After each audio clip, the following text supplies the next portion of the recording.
देख रहे BRG news India और मैं हूं ब्रजेश। हम अभी पहुंच चुके हैं विश्व विख्यात कालिदास डीह, जो उच्चैठ भगवती से महज 100-150 मीटर की दूरी पे है। कालिदास जिनके द्वारा माना जाता है कि कलिया से उनका कालिदास नाम हुआ था।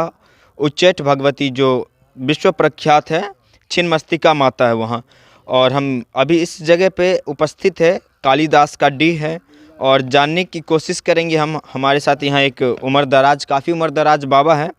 हम जानने की उनसे कोशिश करेंगे कि इस जगह की क्या मान्यता है, क्योंकि जो लोग उच्चैठ आते हैं तो ज़्यादातर लोग इस जगह का भी दर्शन करने आते हैं। और मान्यता है कि जो लोग दर्शन करने आते हैं इस जगह की, इस भूमि की जो मिट्टी है उससे तिलक भी करते हैं।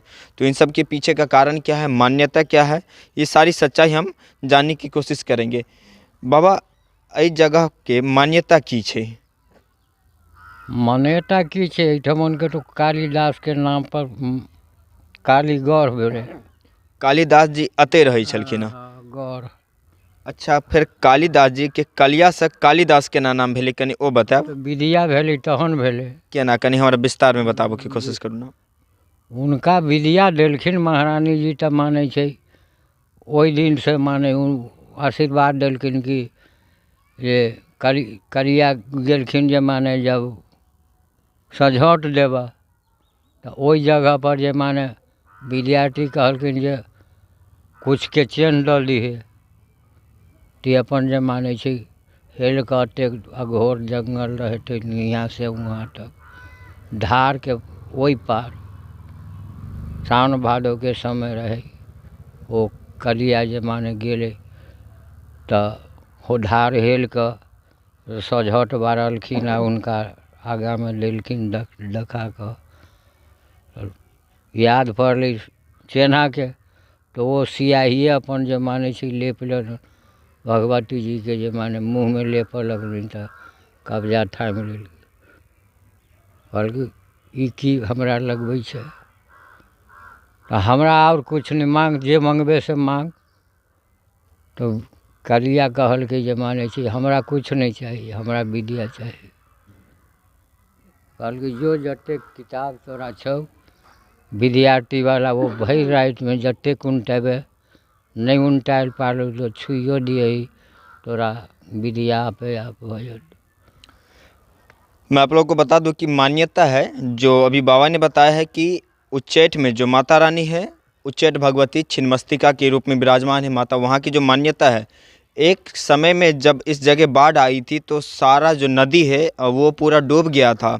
और इस जगह पे जहाँ भी हम मौजूद हैं, उस जगह पे किसी ज़माने में पाठशाला हुआ करता था। ये कई वर्ष पूर्व कहानी है। यहाँ एक पाठशाला हुआ करता था, उसमें बच्चे पढ़ते थे। और कालिदास जो जी है वो इस जगह बच्चों के खाना बनाने का काम किया करते थे।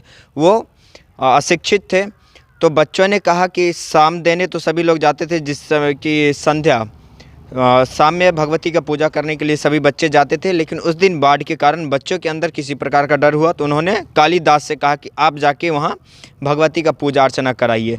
और साथ ही बच्चों ने उनसे ये भी कहा कि अगर आप वहाँ पूजा करते हैं तो हम कैसे समझेंगे कि आप वहाँ पहुँच के पूजा किए हैं, तो आप अपना कोई वहाँ पे एक निशान यानी कि चिन्ह छोड़ दीजिएगा। तो मान्यता है कि कालिदास जी जब वहाँ पूजा करने के लिए गए, और पूजा करने के बाद जब वो उनको याद आया कि बच्चों ने कहा है कि किसी प्रकार का चिन्ह वहाँ पे छोड़ देना है, तो उन्होंने देखा कि जो दीप प्रज्वलित होती थी प्रतिदिन, उस दीप के जो ऊपर में स्याही थी, जो काला काला सा स्याही होता, वो उन्होंने लिया और माता के चेहरे पे लगाने के लिए जैसे उन्होंने हाथ आगे बढ़ाया, तो जो मान्यता है कि माता स्वयं उस प्रतिमा से प्रकट हुई और कालिदास के हाथ को पकड़ ली। और हाथ पकड़ने के बाद कालिदास से बोली कि तुम ये क्या करने वाले थे? तो उन्होंने बताया कि माता मैं तो मूर्ख हूँ, तो मैं ऐसे ऐसे आपकी पूजा करने के लिए आया था।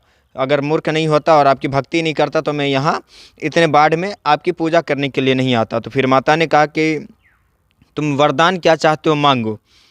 तो जो लोगों का कहना, और अपने भी बाबा के माध्यम से भी सुना कि बाबा ने जैसे बताया है कि उन्होंने कहा कि मैं मूर्ख हूँ, तो मुझे तो शिक्षा की ज्ञान चाहिए। तो फिर भगवती ने उन्हें एक ऐसा वरदान दिया कि तुम जिस पुस्तक पे हाथ भी रख दोगे, उस पुस्तक की सारी ज्ञान तुम्हें हो जाएगी।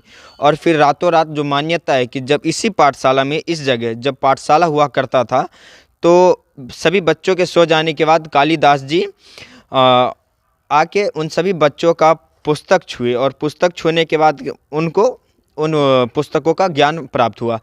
कालिदास जी ऐसे थे कि जिस डाली पे बैठते थे उसी डाली को काटते थे। ये उन्हीं का चित्रण है, ये कालिदास जी है और इस चित्र में उल्लेख किया गया है ये कालिदास जी। और ये वो पेड़ है जिस पेड़ की डाली पे बैठते थे उसी पेड़ की डाली को काटते थे और इनका कालिया नाम था। इनको जब भगवती के द्वारा शिक्षा प्राप्त हुआ उसके बाद कालिदास नाम पड़ा। और सबसे दुर्भाग्य की बात यह है कि इस जगह की इतनी मान्यता होने के बाद भी, ये इतना पवित्र स्थल होने के बाद भी, यानी कि मिथिलांचल का सबसे बड़ा धरोहर है, विश्व विख्यात है, माता उच्चैठ भगवती छिन्नमस्तिका है।